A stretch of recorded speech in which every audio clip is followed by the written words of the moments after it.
अस्सलाम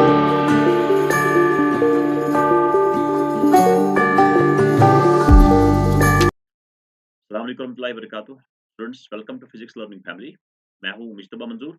आज की इस वीडियो में हम सेक्शन डी उठाने जा रहे हैं, सीबीएसई क्लास 12th फिजिक्स, मार्च 2025, उसका सेट 1। तो इस सेक्शन में हम दो केस स्टडी बेस्ड क्वेश्चंस उठाएंगे, जिनकी पोजीशन क्वेश्चन नंबर 29 और क्वेश्चन नंबर 30 होगी। तो in case study based questions में आपकी जो अंडरस्टैंडिंग लेवल होगी सब्जेक्ट की, आपने कंसेप्ट्स को कितना अप्लाई करना जाना है, तो उसको टेस्ट किया जाता है। तो हमने इससे पहले 3 सेक्शंस कवर किए थे। उसका सेक्शन ए, बी और सी वो आप प्लेलिस्ट में वॉच आउट कर सकते हो। तो चलिए हम इसके क्वेश्चन नंबर 29, यानी जो हमारा पहला केस स्टडी बेस्ड क्वेश्चन रहेगा, वो उठाएंगे। Question number 29। तो क्वेश्चन नंबर 29 में एक सर्किट डायग्राम गिवन है। इसमें एक कैपेसिटर को रेजिस्टर के थ्रू कनेक्ट किया गया है एक बैटरी के साथ। तो आप इसको आरसी सर्किट बोलते हो एज पर द पैसेज। तो इसको आप आरसी सर्किट बोलते हो। आरसी सर्किट ये एक इम्पोर्टेंट सर्किट माना जाता है इलेक्ट्रॉनिक्स में। It is a wider application in electronics, like हमारे पास डिफरेंशिएटर्स, इंटीग्रेटर्स, हमारे पास फिल्टर सर्किट्स होते हैं। हमारे पास और भी, मतलब like we have the delay circuits, यानी टाइमिंग सर्किट जो होते हैं हमारे पास, वहां पर एक क्रूशियल रोल प्ले करता है हमारा time constant of RC circuit. चलिए, टाइम कांस्टेंट जो है, it is nothing but the product of R and C. तो आर सी का जो प्रोडक्ट होता है, it has the dimension of time. तो इसका जो डायमेंशनल फॉर्मूला होगा वो टाइम के बराबर होगा। तो अगर आप 1/RC करोगे तो ये इनवर्स ऑफ टाइम होगा, फ्रीक्वेंसी जिसको हम बोलते हैं। तो ये पूछा जाता है एग्जाम्स में। तो इसमें हमें सबसे पहले क्वेश्चन कह रहा है कि आप S1 को क्लोज कर लो। तो हमारे पास ये जो फिगर है, इसमें आप पहले S1 को क्लोज कर लो, यानी इसको आप क्लोज करना है, और S2 को ओपन रखना है। तो S2 को ओपन रखना है, इसको ओपन रखना है, यानी ये बेकार वाला ब्रांच है। तो डेफिनिटली यहाँ से चार्ज फ्लो करेगा, यहाँ से चार्ज फ्लो करेगा, और कैपेसिटर जो है ये चार्ज होना स्टार्ट करेगा, यानी it is simply the charging of a capacitor. It is charging of a capacitor. तो पहले पैसेज में आपसे पूछा गया है कि कैपेसिटर को हम चार्ज कर रहे हैं। कैपेसिटर चार्ज करने का मतलब है, यानी जो हमारा इक्वेशन है as per the question, it is potential difference जो है ये Q बाई सी है। तो potential difference across the capacitor ये Q बाई सी है। अब जब कैपेसिटर के ऊपर चार्ज बढ़ रहा है तो पोटेंशियल डिफरेंस भी बढ़ रहा है, ये भी इंक्रीज कर रहा है, it also increase with time. और क्वेश्चन में ये भी मेंशन्ड है कि potential difference across the capacitor ये इक्वल होता है potential difference across the battery. The capacitor is fully charged, यानी अगर पोटेंशियल डिफरेंस, यानी जब पोटेंशियल डिफरेंस कैपेसिटर का potential difference of the battery के बराबर होता है, जब ये इसके बराबर आ जाता है, तो उस टाइम जो हमारा कैपेसिटर है क्यू, ये फुली चार्ज होता है। हम क्यू को क्यू कैपिटल क्यू मानते हैं, स्मॉल क्यू हम यहाँ डिनोट करते हैं charge at any instant on the capacitor plate. Okay, and capital Q is the, it is the total charge that can be given on the capacitor plate. Okay, तो यहाँ पर एक equation भी given है, यानी जो हमें बताता है कि कैपेसिटर जब ये चार्ज हो जाता है, तो किसी भी टाइम पे अगर हमें बताना है चार्ज ऑन द कैपेसिटर कितनी है, लाइक हमने 0 से स्टार्ट किया है कैपेसिटर को चार्ज करना, t इक्वल टू 0 से, तो t equal to some value तक। तो किसी भी टाइम पे आपको बताना है कि कैपेसिटर कितना चार्ज हुआ है, substitute that value of time in the equation, you will get the result of the charge. This is the instantaneous value of the charge. So Q, that is equal to capital Q into 1 minus e power minus t by RC. ये derivation से actually आ जाता है, लेकिन आपको उसके ऊपर नहीं जाना है, right. It has a lengthy derivation जब हम पढ़ते हैं charging and discharging of capacitor, but वो हमारे सिलेबस में ही नहीं है। और आप ये देखो कि इसमें आपको ये भी दिया गया है कि अगर आपको डिफरेंशिएशन नहीं आती है ई पावर एक्स की, एम एक्स की, तो वो भी लिखा गया है, it is m e power m x. तो यानी आपसे मैथमेटिक्स की नॉलेज जो है यहाँ चेक नहीं की जाती है कि आपको कितना याद है, ये नहीं, आपको कितना इसको यूज करना आना चाहिए, तो ये टेस्ट किया जाता है। तो ये वैल्यू गिवन है आर का, सी का और वी का। तो चलिए, हमने पूरा अंडरस्टैंड किया है पैसेज को कि कैपेसिटर के ऊपर ये क्वेश्चन था।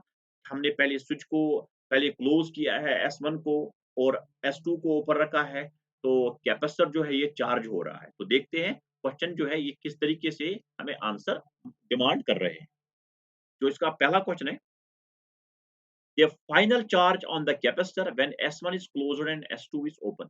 तो जैसे कि क्वेश्चन में भी मेंशन्ड है कि जब आप S1 को क्लोज करते हो, S2 को ओपन रखते हो, कैपेसिटर जो है ये चार्ज हो रहा है और आपको फाइनल वैल्यू ऑफ चार्ज पूछा गया है। तो फाइनल का मतलब है कि जब कैपेसिटर फुली चार्ज होगा।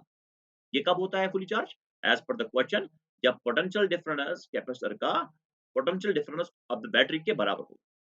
ओके, तो final value of the charge first part, final value of charge Q, ये हमारा कैपिटल क्यू के बराबर हो। आप इक्वेशन में अगर टाइम को इन्फिनिटी पुट करोगे, आपको भी यही रिजल्ट मिलेगा। लेकिन हम जानते हैं क्यू जो है यहाँ पर ये सीवी के बराबर है।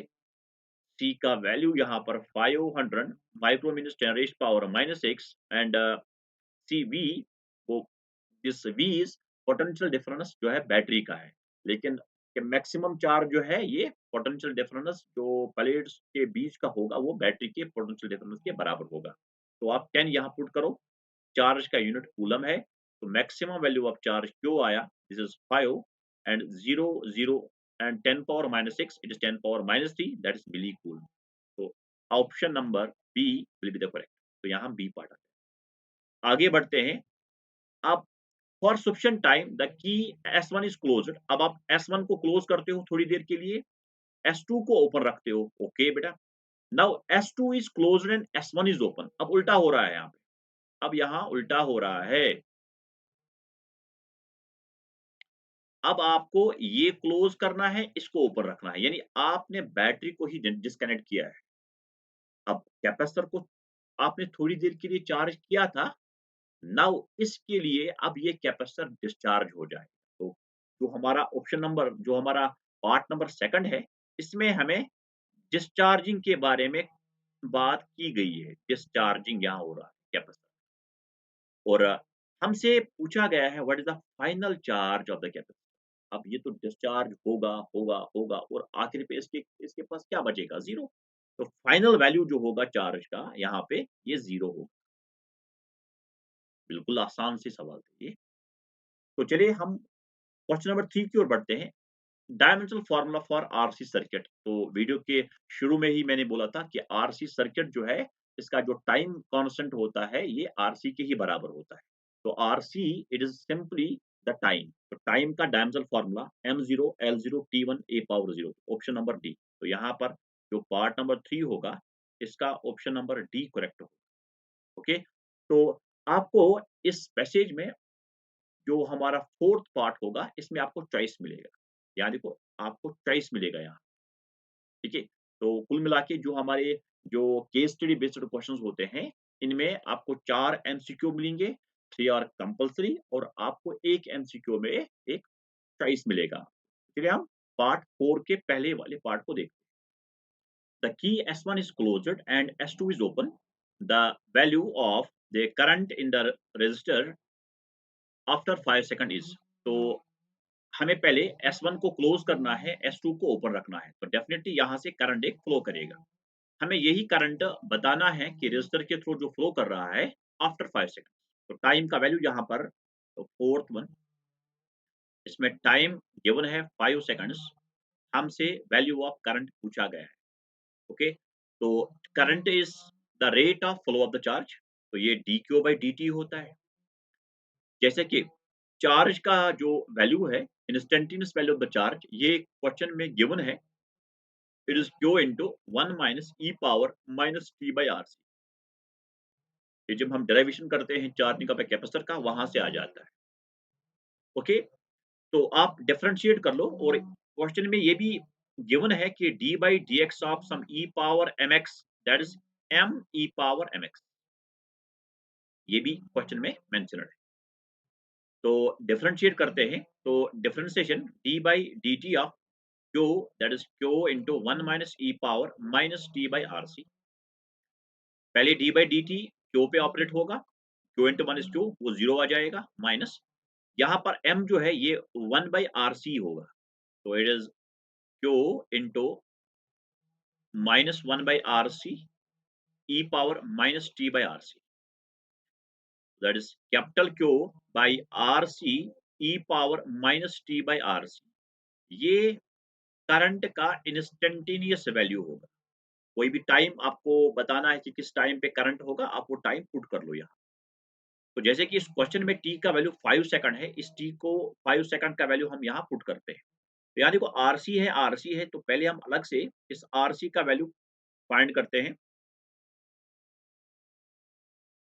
तो RC दैट इज R का value 20, K means kilo that is 10 power 3 and C is the capacitance 500 into 10 raised power -6, 0 3 zeros 3 that is 6 and 10 power -6 ये कैंसिल हुआ। आप 0 को काउंट कर लो तो 10 पावर 6 आएगा प्लस 10 पावर -6, तो that 10 power 0 and that will B 1, 5 2 10 that is 10। और RC time है तो 10 सेकंड आ जाएगा। तो आप अब डाटा को पुट कर लो। कैपिटल Q जो है ये मैक्सिमम चार्ज है, जो कि हमने पहले वाले पार्ट में कैलकुलेट किया था, दैट इज 5 मिली कूलम। तो that is 5 milli means 10 raise power -3, RC का वैल्यू 10 है, e पावर -t, t का वैल्यू यहाँ पर 5 है और RC का वैल्यू 10 है। सिंप्लीफाई करते हैं तो 5 1s 5 2s 1/2 एंड 10 पावर -3 को आप मिली मिली ट्रीट कर लो, e पावर 1 5 1s 5 2s -1/2 ये मिली एम्पियर आ जाए। ओके, तो जैसे ऑप्शन में रूट ई का ये रूट ई गिवन है, तो आप ई पावर -1/2 ई को नीचे लाओ, ये आ जाएगा 1/2 under root of e milli ampere. तो ऑप्शन को चेक कर लो, 1/2 रूट ऑफ ये वाला ऑप्शन, ऑप्शन नंबर ए। तो option A will be the correct. Okay, तो इसका जो आर पार्ट है, सॉरी इसको देख लेते हैं। आर पार्ट का ये वाला, the key S1 is closed and S2 is open, the initial value of the charging current in the resistor is। तो आप यहाँ पे जो हमने करंट का, यहाँ जो करंट हमने कैलकुलेट किया, जो यहाँ पर हमने करंट का, ये जो करंट है I equal to Q by RC e power -t by RC। तो I equal to Q by RC e power -t by RC, ये करंट का इंस्टेंटेनियस वैल्यू है। और क्वेश्चन में हमसे इनिशियल वैल्यू पूछा गया है। तो इनिशियल वैल्यू, जब भी इनिशियल वैल्यू की बात हो रही है, तो इनिशियल वैल्यू का मतलब है हमने t को क्या मानना है, 0 मानना है, और फाइनल वैल्यू का मतलब है t को इन्फिनिटी मानना है। तो t इक्वल टू 0 यहाँ पुट कर दो आप, तो आपको I मिलेगा Q इज 5 जो हमें पहले पार्ट में मिला, 5 मिली कूलम 10 पावर -3, R का वैल्यू 10 आया, e पावर -t तो 0 है, e पावर 0 इज 1, तो ये 1 के बराबर आया, 5/10 इज 1/2, तो ये 1/2 10 पावर -3 इज मिली, तो milli ampere, 1/2 milli ampere means 0.5 milli ampere. Option number D will be the correct. Okay, तो इस तरीके से आपने ये वाला पैसेज कवर किया। तो चलिए आप नेक्स्ट पैसेज की ओर बढ़ते हैं। क्वेश्चन नंबर 30, तो जो हमारा नेक्स्ट पैसेज रहेगा, a thin lens is a transparent optical medium bounded by two surfaces of at least one of which should be spherical। तो सिंपल डेफिनेशन बताया गया है लेंस का। Applying the formula for image formation by a single spherical surface successfully at the two surface of a lens, one can obtain the lens maker formula। तो generally students, lens maker formula जो हमारी होती है, ये हम derive करते हैं जब हम वो केसेस पढ़ते हैं refraction at the curved spherical refracting surfaces पे। तो जहाँ पर आप इमेज को रखते हो, ऑब्जेक्ट को रखते हो रियल मीडियम में या डेंसर मीडियम में, अकॉर्डिंगली आपको इमेज जो मिलती है वो रियल मिलती है या वर्चुअल मिलती है। तो जो हमारा लेंस मेकर फॉर्मूला, जो उसका जो फॉर्मेट रहता है, वो है 1/f, where f is the focal length of the lens, that is equal to this mu minus 1, where mu is the refractive index of the material of the lens with respect to the real medium, into 1/r1 minus 1/r2। एक mirror lens जो होता है, ये दो refracting surface से बना हुआ है, कम से कम एक जो है ये कर्व्ड होना चाहिए। तो अगर दोनों कर्व्ड है, पहले वाली सरफेस का रेडियस ऑफ कर्वेचर r1 है और दूसरी सरफेस का रेडियस ऑफ कर्वेचर r2 होता है। तो ये हमारा लेनस मेकर फॉर्मूला है। ओके, तो चलिए आगे बढ़ते हैं। Question further says the lens formula, हम यहाँ से डिड्यूस कर सकते हैं lens formula, thin lens formula. तो यानी यहाँ से हम थिन लेनस फॉर्मूला को डिड्यूस करते हैं, यानी 1/f equal to 1/v minus 1/u। u हमारा ऑब्जेक्ट डिस्टेंस है और v अपॉन हमारा इमेज डिस्टेंस है और f फोकल लेंथ, जैसा कि मैंने पहले ही बोला। तो a lens has two foci, obviously हमने लेंस पढ़ा है। एक लेंस, चाहे आप कन्वेक्स लेंस की बात करो, चाहे आप कन्वेक्स लेंस की बात करो, राइट? ये कन्वेक्स लेंस है, यहाँ ये कनकेव लेंस है। इसमें हमें दो फोकस हमने पढ़े हैं। एक को आप फर्स्ट प्रिंसिपल फोकस बोलते हो, जो कि हमारा है position of the object. Okay, हमारा जो सेकंड फोकल पॉइंट होता है वो पोजीशन ऑफ इमेज होता है। तो ऑब्जेक्ट इज सिंपली जहां से इंसिडेंट रेज जो है इंटरसेक्ट करते हैं, और जो हमारा इमेज पॉइंट होता है वहां पर रिफ्रैक्टेड रेज जो है होते हैं वो इंटरसेक्ट करते हैं। तो object is the intersection of the incident raise and whereas the image is the intersection of the refracted rays, okay, or intersection of the reflected rays in case of the reflection। तो ये हमारा F1 रहेगा और ये convex का F2 होगा, और concave में उसका उल्टा होता है। यहाँ पर आपको F1 मिलेगा, F2 मिलेगा और यहाँ पर आपको F1 मिलेगा। F1 फर्स्ट प्रिंसिपल फोकस है और F2 सेकंड प्रिंसिपल फोकस है। ओके, तो एक अरेंजमेंट दिया गया है, बिल्कुल आपसे नॉलेज, आपकी नॉलेज जो है यहाँ पर चेक की जा रही है कि आपने जो लेंसेज पढ़े होंगे, उनका इमेज फॉर्मेशन आपने सही से समझा है या नहीं समझा है। तो एक ब्लैक वर्टिकल एरो, बिल्कुल यहाँ पर आप देख सकते हो, एक को मान के चलते हैं कि हमारे पास एक ऐसा मतलब एक ऐसा प्लेट है जहाँ से लाइट जो है इमिट हो रही है, और हमने उसको एक शेप दिया है, लाइक एक एरो और एक horizontal line with a ball हमने रखा है वहाँ पर, यानी वहाँ से लाइट इमिट हो रही है। ओके, तो it serves as an object, okay? When the plate is illuminated, its real image is formed on the screen। तो सिंपली हमें अंडरस्टैंड करना है कि अगर आप कन्वेक्स लेंस के सामने ऑब्जेक्ट प्लेस करते हो, उसकी जो इमेज होती है, वो image most of the cases में वो that image is real and inverted. Okay, but एक केस में आपको वर्चुअल इमेज मिलता है for convex lens, when the object is placed between the principal focus and optical centre. उस case में आपको इमेज जो मिलता है वो वर्चुअल और इरेक्ट मिलता है। बाकी जो जितने भी आपको केसेस याद होंगे या पढ़े होंगे, अंडरस्टैंड किया होगा आपने अभी तक, वो रियल और इन्वर्टेड इमेज आपने पढ़ा होगा। कन्वेक्स लेंस की बात हम यहाँ कर रहे हैं। तो पहला क्वेश्चन है कि हमें बताना है कि correct image formation by on the screen क्या होगा। तो हम सबसे पहले ये जानेंगे कि हम जब एक कन्वेक्स लेंस लेते हैं, तो ये हमारा एक कन्वेक्स लेंस है, this is the principal axis. ये रहा सपोज F1, मे बी ये F2 है। यहाँ पर आपने एक ऑब्जेक्ट प्लेस किया है, फॉर एग्जाम्पल ये ऑब्जेक्ट है, और आपने एक रे लिया है parallel to the principal axis, इसको जाना है थ्रू द फोकस। दूसरी रे आपने पास किया है through optical centre and it remains undeviated. यहाँ पर इसकी एक इमेज मिलती है। अब ये हमारा ऑब्जेक्ट है, ये इमेज है। इमेज कैसी मिलती है? इन्वर्टेड मिलती है। अब जरा यहाँ पर इस पिक्चर को गौर से देखो, ये सर्व करता है एज एन ऑब्जेक्ट। ओके, इसमें एक बॉल है, ऐसे एक हॉरिजॉन्टल लाइन है, यहाँ पर एक बॉल लगी हुई है, यहाँ पर एक एरो है। तो ये ऑब्जेक्ट का काम करता है, यहाँ पर लेंस है और ये स्क्रीन है, यहाँ पर इसकी इमेज मिलेगी।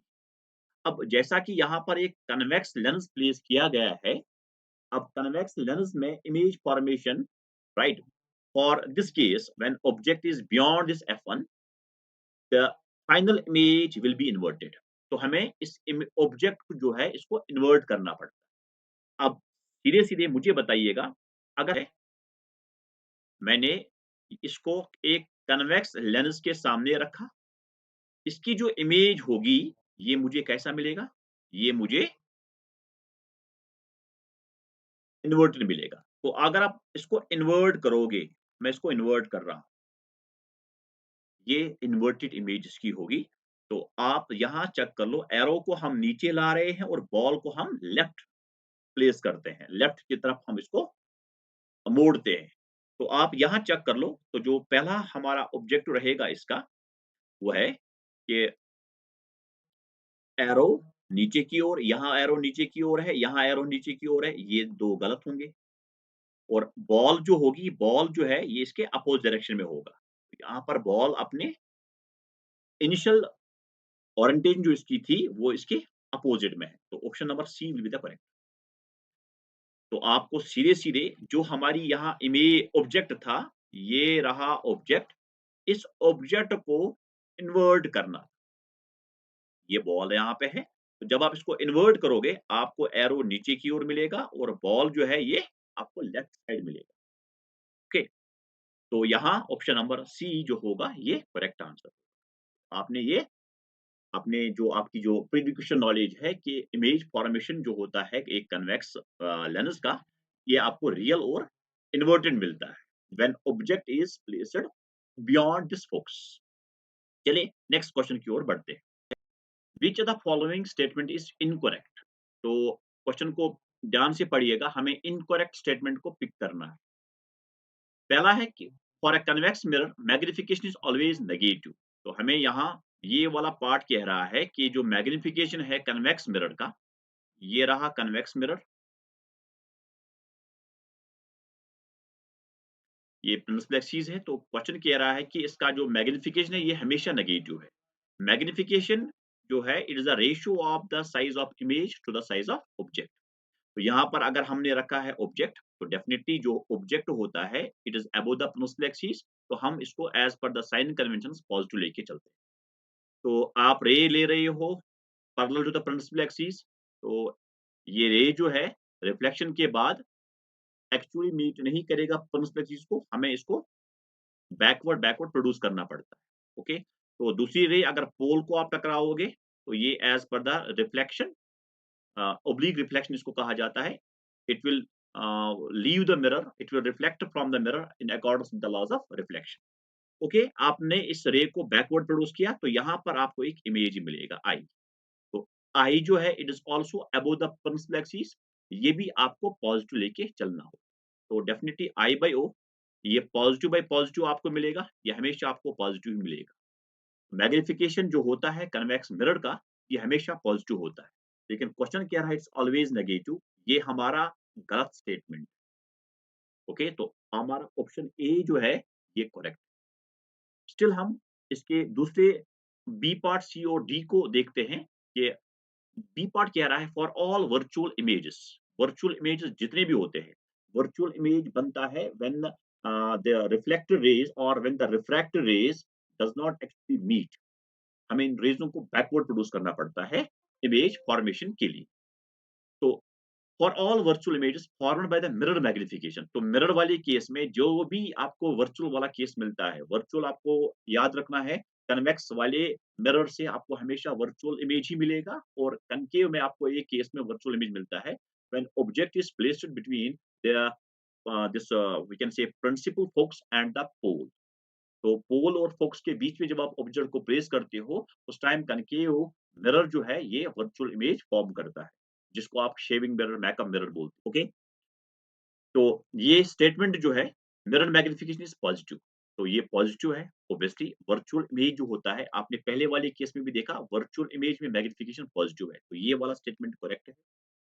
फॉर अ कनकेव लेंस, अब कनकेव लेंस की बात हो रही है, तो कनकेव लेंस में भी आपको जो इमेज मिलता है, ये इमेज भी कैसा होता है, वर्चुअल। और वर्चुअल वाले केस में मैग्निफिकेशन कैसा मिलता है, पॉजिटिव। तो यहाँ सी पार्ट कह रहा है for a concave lens magnification is always positive, बिल्कुल सही है। अब D part for real and inverted image magnification is always negative. अब अगर वर्चुअल वाले केस में हमने देखा मैग्निफिकेशन पॉजिटिव है, इन्वर्टेड में तो इमेज जो है वो इन्वर्टेड बनती है, तो आपको आई जो है ये नेगेटिव लेके लेके चलना होता है। तो हमारा जो मैग्निफिकेशन होगा, तो रियल वाले केस में हमारा m जो है ये नेगेटिव होगा और वर्चुअल वाले केस में हमारा m पॉजिटिव होगा। तो ये बात भी सही है और ऑप्शन नंबर ए जो है ये इसका करेक्ट है, यानी आई मीन इनकरेक्ट स्टेटमेंट है, मगर हमें इनकरेक्ट स्टेटमेंट ही पिक करना है, तो option A is the correct. Okay, तो चलिए हम इसके पार्ट नंबर थर्ड की ओर। A convex lens of focal length f is cut into two equal parts perpendicular to the principal axis. The focal length of each part will be. तो एक convex lens को आप cut कर रहे हो along the line that is perpendicular to the principal axis, यानी along the optic axis आप इसको कट कर रहे हो। तो जो आपके पास दो हाफ बचे हैं, इनका फोकल लेंथ हमें बताना है। तो गिवन अगर फोकल लेंथ कन्वेक्स लेंस का f है, तो हमें इन पार्ट्स के फोकल लेंथ को कैलकुलेट करना है। तो आप अगर इनको कट कर रहे हो, लाइक ये रहा हमारा कन्वेक्स लेंस, इसका फोकल लेंथ f है। तो अगर हम ये मान के चलें कि ये एक बाइफोकल, ये एक बाई कन्वेक्स है, इक्वी कन्वेक्स है, अगर दोनों का रेडियस सेम है, r1 जो है, इसको भी मैं r मान के चलता हूँ, और जो दूसरा जो सरफेस है इसका भी रेडियस r है। तो हमारा जो लेंस मेकर फॉर्मूला है, ये 1/f equal to mu minus 1 into 1/r1 minus 1/r2 है। थोड़ा और सिंप्लीफाई करते हैं, म्यू माइनस 1 इंटू 1/r1। तो यहाँ से अगर आप साइन कन्वेंशन को यूज करोगे, तो r1 जो हमारा आएगा, पहली वाली सरफेस जो है इसका रेडियस पॉजिटिव है, तो प्लस r, दूसरी सरफेस का जो रेडियस है as per the sign convention, ये हमें माइनस r के बराबर लिखना होगा। तो it is 1/r, minus and minus become plus 1/r। तो हमारे पास जो फोकल लेंथ आ गया, जो मेन हमारा कन्वेक्स लेंस है, बिफोर कटिंग इट, ये आ गया mu minus 1, 1/r plus 1/r, it is 2/r, so that is 2 divided by r। Okay, now जब आपने इसको कट किया है, तो ये हमें उसके पार्ट्स आ गए, ये इसका पहला हाफ है, ये इसका दूसरा हाफ है, ये इसका दूसरा हाफ।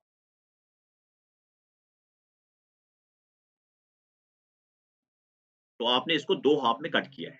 सपोज लिए एफ डैश इनका फोकल लेंथ। ओके, नाउ आप यूज कर सकते हो यहाँ पे r1 जो है ये इन्फिनिटी है, और r2 जो है ये आप r के बराबर लिख सकते हो, माइनस r।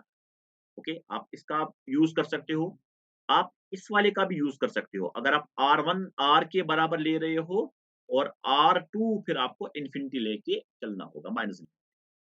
चलो ठीक है, तो हम अपना लेंस मेकर फॉर्म लिखते हैं, 1/f dash will be equal to, material तो सेम है, म्यू माइनस 1 इंटू 1/r1 तो r है, minus 1 upon infinity, that is mu minus 1 upon r। तो आप 1/f dash mu minus 1 by r के बराबर लिख रहे हो, तो ये इसके बराबर आ गया। इस वाले को यहाँ पर पुट कर दो, 1/f will be equal to mu minus 1/r को आपने 1/f डैश लिखा, तो ये 2/f डैश आ गया। ओके, तो आप f डैश कैलकुलेट कर सकते हो, ये 2 इंटू एफ के बराबर आ रहा है। ओके, तो आप सीधे-सीधे आंसर भी कर सकते हो कि जब आप एक कन्वेक्स लेंस को डिवाइड करते हो, कट करते हो अलोंग द ऑप्टिक एक्सिस, तो जो आपके पास पार्ट आ रहे हैं, इसका focal length main focal length के हाफ के बराबर आता है, मेन फोकल लेंथ के डबल के बराबर आता है। तो अगर आप कन्वेक्स लेंस को दो पार्ट में डिवाइड कर रहे हो, along the optic axis cut कर रहे हो, तो जो हमारा जो पार्ट होता है, जो हम इक्वल पार्ट में इसको डिवाइड करते हैं, each part will have the focal length double than that of the focal length of the convex lens. और अगर आपने इसको along the line, along the principal axis cut किया है दो इक्वल पार्ट में, तो each part will have the focal length half that of the convex lens. तो ये आप याद भी रख सकते हो, ये जो पॉइंट्स है ये आपको याद भी होना चाहिए, ऐसे आप टाइम ऐसे सेव भी कर सकते हो। तो यहाँ पर आपको 2f आंसर मिल जाएगा, 2f। तो option number B. Third part का जो r है, if an object in case first, तो जो डायग्राम गिवन है that is 20 centimetre from the lens. तो ऑब्जेक्ट जो है ये लेंस से 20 सेंटीमीटर की दूरी पे है। हम सिंपल डायग्राम भी इसका बना सकते हैं, ये रहा कन्वेक्स लेंस, ये ऑब्जेक्ट है, और यहाँ पर इसकी इमेज बनती है, ये इमेज है, ये ऑब्जेक्ट है। तो क्वेश्चन कह रहा है, तो यू ऑब्जेक्ट डिस्टेंस जो है that is 20 centimetre. Further and screen is 50 centimetre away from the object. तो जो स्क्रीन है जहां पर इमेज फॉर्म होती है, ये स्क्रीन है। स्क्रीन ऑब्जेक्ट से 50 सेंटीमीटर की दूरी पे, स्क्रीन ऑब्जेक्ट की दूरी यहाँ में। तो इमेज जो है ये आप कैलकुलेट कर सकते हो। ये v जो यहाँ पे होगा, ये 50 में से आप 20 सब्ट्रैक्ट कर लो, ये 30 सेंटीमीटर के बराबर आएगा। हमसे फोकल लेंथ पूछा गया है, तो आप लेनस फॉर्मूला यूज कर सकते हो, 1/f equal to 1/v minus 1/u। साइनिक कन्वेंशन यहाँ पे u जो है ये -20 सेंटीमीटर आएगा, लेफ्ट साइड है, और जो यहाँ v है ये +30 सेंटीमीटर आ जाएगा। डाटा को पुट कर दो, ये आ जाएगा 1/30 माइनस 1/u जो है ये -20 है, एंड माइनस बिकम प्लस। तो यहाँ से आप 60 को एलसीएम ले सकते हो, and here it becomes 20 plus 30, that is 50, that is 5, 2 plus 3, that is 5।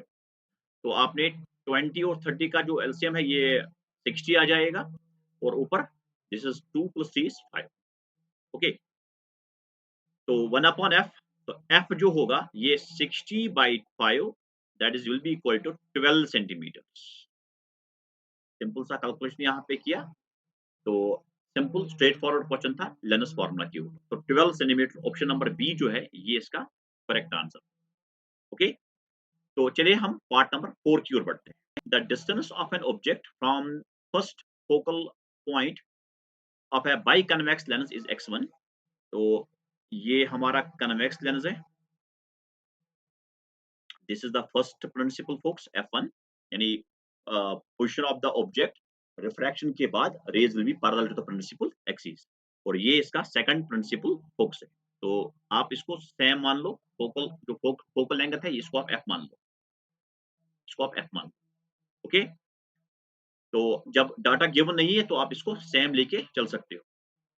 हमें बताना, हम क्वेश्चन में मेंशन है the distance of an object from first focal point of a biconvex lens is x1। तो अगर यहाँ ऑब्जेक्ट है, ये ऑब्जेक्ट है, यहाँ से फोकस की दूरी जो है ये x1 है। Usually object distance is the distance of the object from the optical centre, जिसको आप u लिख के चलते हो। मगर एक और भी है जो कि न्यूटन ने इंट्रोड्यूस किया था, एक रिलेशन भी है न्यूटन का, आप इसको याद भी कर सकते हो, न्यूटन्स रिलेशन। न्यूटन ने यही रिलेशन दिया था जो क्वेश्चन में पूछा गया है कि फोकल लेंथ जो एक लेंस का होता है, अगर डिस्टेंस इमेज ऑब्जेक्ट डिस्टेंस और image distance from the focal length given होगा, ऑब्जेक्ट डिस्टेंस, ऑब्जेक्ट की दूरी from the focus, image distance, image की दूरी फ्रॉम द फोकस, अगर ये गिवन है, then the focal length of the lens will be equal to under root of x1 into x2, where x1 is the distance of the object from the focus and x2 is the distance of the image from the focus। आप ये direct याद भी रख सकते हैं, यानी option number जो सी होगा यहाँ पर ये करेक्ट होगा, बट हम इसको डिराइव करने वाले हैं, तो कैसे आ रहा है। तो अगर f2 से आप इमेज की दूरी यहाँ पर रिप्रेजेंट करते हो बाय x2, ये अगर इमेज है, ये इमेज है, तो यहाँ से यहाँ तक की दूरी जो है ये x2 है। तो हम यहाँ u जो है इसको ले सकते हैं, u विल बी माइनस, क्यों माइनस, बिकॉज ये लेफ्ट साइड आता है, यहाँ तक तो f है, f प्लस x1, ये x plus x1 plus f के बराबर आएगा, and v will be equal to, v तो यहाँ से दूरी है बेटा, ऑप्टिकल सेंटर से इमेज की दूरी है, तो यहाँ से लेकर f2 तक तो हमारा फोकल पॉइंट फोकल लेंथ है, प्लस x2। ओके, तो हम लिख सकते हैं यहाँ पर देयरफॉर 1/f, हम जानते हैं ये 1/v माइनस 1/u के बराबर होगा। अब डाटा को पुट कर दो, 1/v it is f plus x2 minus 1/u it is minus x1 plus f, तो minus and minus become plus, it is x1 plus f। Okay, तो थोड़ा और सिंप्लीफाई करते हैं, तो 1/f it will be equal to cross multiply, तो it is x1 plus f plus f plus x2 divided by x1 plus f into x2 plus f। तो इसको हम नेक्स्ट पेज में लेते हैं, 1/f will be equal to x1 plus x2 plus f into f, f plus f is 2f divided by x1 into x2 is x1 x2 plus x1f plus x2f plus f square. Okay, cross कर लो। x1 x2 इसको आप 1 से multiply कर लो तो x1 x2 plus x1f plus x2f plus f square, इसको या 1 से multiply कर दो, will be equal to f को यहाँ से मल्टीप्लाई कर दो, x1 into f plus x2 into f plus 2 into f into f is 2f square. तो यहाँ से देखो कैंसिल तो नहीं होगा कुछ, x1f कैंसिल, x2f कैंसिल, आप f स्क्वायर को राइट हैंड साइड लाओ, तो आप यहाँ लिख सकते हो x1 into x2 will be equal to 2f square minus f square, that will be equal to f square. तो f का जो वैल्यू आया ये under root of x1 into x2 आया। तो इस रिलेशन को हम न्यूटन्स रिलेशन भी कहते हैं, न्यूटन्स रिलेशन। तो जिस बच्चे को याद होगा, जिसने पढ़ा होगा ये न्यूटन्स रिलेशन, ये यूज होता है जब इमेज और ऑब्जेक्ट डिस्टेंस गिवन होगा from the principal focus. Okay, तो हमारा जो ऑप्शन होगा, ऑप्शन नंबर जो सी है, ये करेक्ट होगा। तो बिल्कुल इस केस स्टडी बेस्ड में हमने ये एनालाइज किया कि एक सिचुएशन जो है, जब ये सिचुएशन दिया जाता है, हमारा जो अंडरस्टैंडिंग पावर है इसको टेस्ट किया जाता है। तो आप अच्छे से पढ़ो, बिल्कुल कंसेप्ट के साथ। और मैं आपको रिकमेंड करता हूँ कि सीबीएसई वेबसाइट में पैसेज, ये केस स्टडी बेस्ड क्वेश्चंस जो है उन्होंने अपलोड किए हैं। हर चैप्टर में case study based questions uploaded है, आप लगाओ, आपका जो हाथ है वो सेट हो जाए। तो आप वो डाउनलोड कर लेना, उनका प्रिंट आउट निकालना और डेली बेस पे आप एक-एक केस स्टडी सॉल्व कर लेना। कोई भी डाउट हो किसी भी जगह, तो मैं आपकी खिदमत में हाज़िर हूँ। तो हम नेक्स्ट पार्ट में मिलते हैं सेक्शन ई के साथ, जो कि हमारा लॉन्ग आंसर टाइप क्वेश्चंस रहेंगे, वो लगाएँगे। तो तब तक के लिए अल्लाह